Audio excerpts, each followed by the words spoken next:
السلام علیکم ورحمۃ اللہ وبرکاتہ ناظرین و حضرات، میں آپ کے ساتھ آپ کا میزبان عبدالواجد اور آپ دیکھ رہے ہیں تسنیم ٹی وی۔ ریاست مدھیہ پردیش کے دارالحکومت بھوپال میں یونین کاربائڈ فیکٹری سے آدھا کلومیٹر کے فاصلے پر رہنے والے 1000 سے زیادہ مسلم خاندان کھلے آسمان کے نیچے زندگی گزارنے پر مجبور ہیں، کیونکہ حال ہی میں انتظامیہ کی جانب سے ایک غیر قانونی کالونی میں بنائے گئے ان کے گھروں کو مسمار کر دیا گیا۔ الزام ہے کہ یہ خاندان پچھلے 30 برسوں سے ریلوے کی زمین پر رہ رہے تھے۔ بھوپال گیس سانحہ ریلیف فنڈز کا استعمال کرتے ہوئے ان کی بعض آبادکاری کی جانی تھی، لیکن ابھی تک نہیں کی گئی۔ رواں سال فروری میں انتظامیہ نے گھروں کو مسمار کرنے کا نوٹس جاری کیا تھا اور یہ عمل 12 دسمبر سے شروع ہوا تھا۔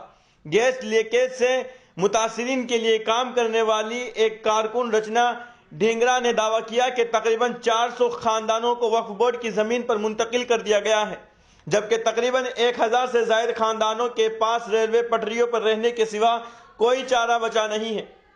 وہ پچھلے 30 سالوں سے یہاں رہ رہے تھے۔ یہ علاقہ یونین کاربائڈ فیکٹری سے 400 میٹر کے فاصلے پر واقع ہے۔ جس علاقے میں وہ رہ رہے تھے وہ فیکٹری کے خطرناک فضلہ کی وجہ سے انتہائی آلودہ ہے۔ انہوں نے دعویٰ کیا ہے کہ ریاستی حکومت کو 2010 میں مرکز سے 40 کروڑ روپے کے فنڈز ملے تھے۔ یہ فنڈ ان غریب خاندانوں کی بحالی کے مقصد کے لیے مختص کیا گیا تھا، لیکن اس رقم کو استعمال میں نہیں لایا گیا۔ متاثرہ افراد میں سے 2 نے ذرائع کو بتایا کہ انہوں نے ضلع انتظامیہ، مقامی رکن اسمبلی اور وزراء سے رابطہ کیا ہے، تاہم انہیں زیادہ تر خالی ہاتھ چھوڑ دیا گیا ہے۔ ان میں سے ایک نے کہا ہے کہ غریب خاندان سیاست کا شکار ہو گئے ہیں۔ انہوں نے کہا ہے کہ تقریباً 400 خاندانوں کو بھوپال وقف بورڈ کی زمین پر منتقل کیا گیا تھا، لیکن انہیں آنے والے دنوں میں متبادل جگہ تلاش کرنی ہوگی۔ ذرائع نے بتایا کہ انو نگر اور سری رام نگر کالونیاں غیر قانونی ہیں اور ریلوے کی زمین پر بنی ہے۔ ریلوے نے پٹریوں کی توسیع کا منصوبہ بنایا ہے، اس لیے اس کی زمین پر قائم تعمیرات کو گرا دیا جائے گا۔